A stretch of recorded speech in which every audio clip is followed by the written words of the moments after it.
Elon Musk booed at Dave Chappelle show after transphobic outburst. The new owner of Twitter, Elon Musk, seemingly agreed with the right-wing notion that under its previous ownership, staff at Twitter engaged in crimes against conservative.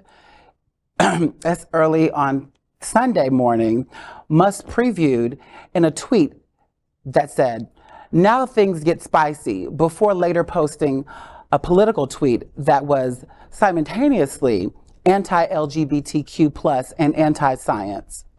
"My pronouns are prosecute Fauci." Scott Kelly, who is a former NASA astronaut and twin brother of Arizona U.S. Senator Mark Kelly, responded to the tweet. "Elon, please don't mock and promote hate towards already marginalized and at risk of violence members of the LGBTQ+ community. They are real people with real feelings. Furthermore, Dr. Fauci is a dedicated public servant whose sole motivation was saving lives." Musk took a break from tweeting long enough to get thoroughly booed during a surprise appearance he made during Dave Chappelle's set at San Francisco's Chase Center Sunday evening. On Monday evening, Musk, still concerned with the booing situation, claimed that it was a fight in the audience. That was the cause for the cacophony, messed that up, of boos. The Harvard Cyber Law Clinic instructor, Alejandra Carabello, has reacted to this through her tweet, saying, quote, "This man's ego was so sheltered by getting booed. He's now blaming the crowd booing for 10 minutes on an alleged fight in the audience." I don't know what to even say about that. I mean, what do you think about Elon Musk?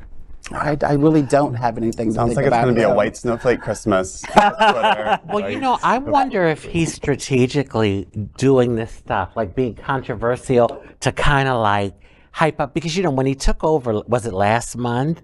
You know, it was like all this stuff that you were hearing about Twitter and people being fired and everything. So I almost wonder, because he knows that there's a large group of far-right conservatives that don't care for our community, if he's purposely doing it for like attention. I 100% think that he is. I also think I sometimes am in disagreement of covering every single thing that happens on Twitter because of the fact that, what is it, only 12% of the, at least United States, are even on Twitter, although it's talked about on the news across, you know, every single news platform. And I understand why, but again, it's giving him so much attention, which is what he needs for his platform, because it's failing. His platform is so far behind Facebook, so far behind, you know, all of the other players out there. He has to kind of, you know, pull all the strings to try to get attention to the platform. And to your point, breathlessly covering everything that happens on Twitter is exactly what caused the rise of Donald Trump.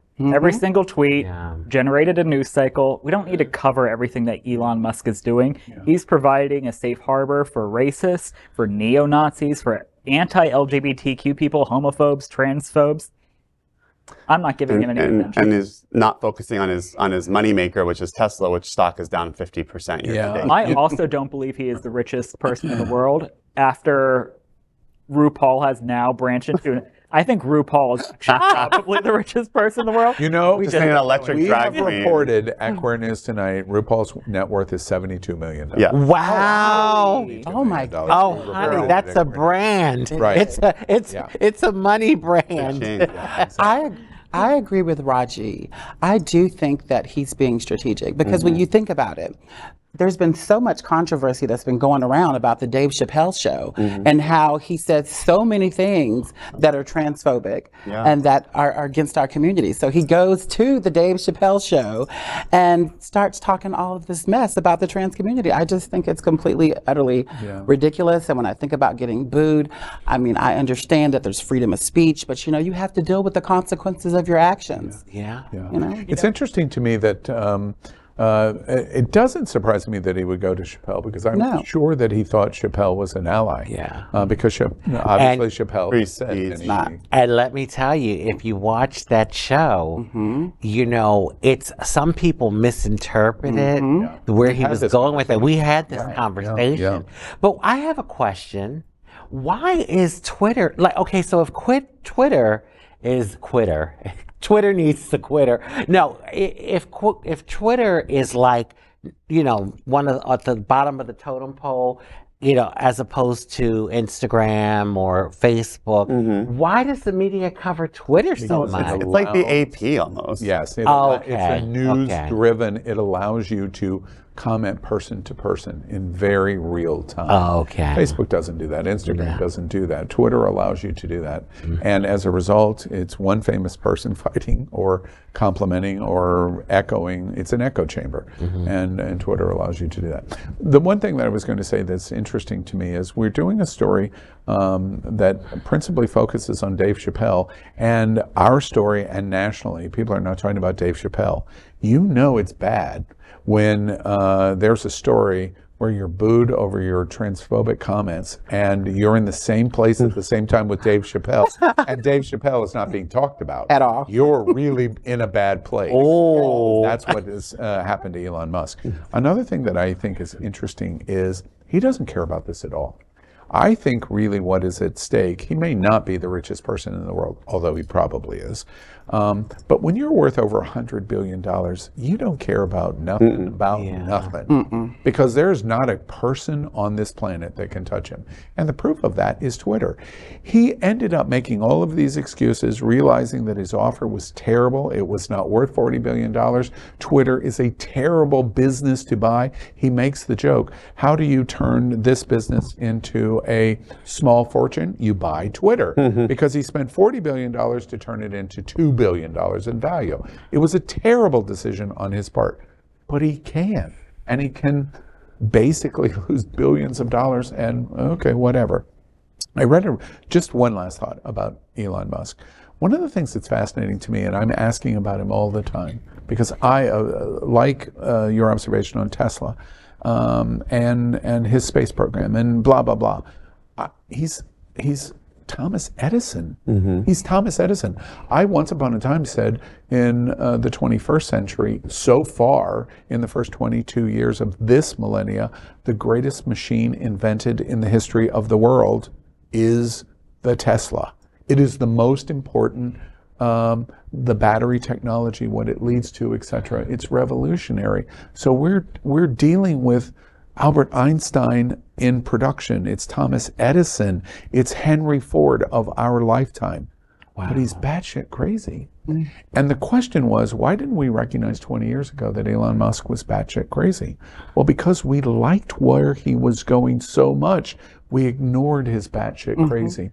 And I've read a number of articles that basically summarize what we're watching is a Thomas Edison or a Henry Ford or a Rockefeller at the time or a Standard Oil in the 1890s in a modern environment of Elon Musk that has unlimited resources, but he is exhibiting Howard Hughes mentality. And if you remember Howard Hughes, he was a revolutionary. He was a visionary. And then he got stranger and stranger and stranger to the many things that we saw that we know Howard Hughes became. And we're watching, people are writing, we're watching the same kind of thing here. And we just hope it doesn't become dangerous. Yeah. Because he has the capability. You know, he's the 11th richest country in the world. Wow. Elon Musk. The 11th? Meaning he's worth, he's ahead of country number 12. Oh my GMP. gosh. That's how powerful Elon Musk is. So, And my sister, by the way, happens to be born on the same day, June 28th, same year. So they were literally, and I tease her. I'm like, "What happened to you? Like, where's your $100 billion? Yeah. Okay, exactly." We're watching Elon Musk, though, and we should watch Elon Musk because there's a lot Oh, going yeah. on that is going to affect us and is affecting us and our community. LGBTQ plus news is vital for our community and for the broader world as a whole. We have enough enemies at Fox News. Tucker, Sean, and Lara are loud. We need passionate allies. Happening Out Television Network, Queer News Tonight, and It's Happening Out are literally out of the closet and into the headlines. Our community needs your support. Like this broadcast and subscribe now to ensure the growth of the entire LGBTQ plus community.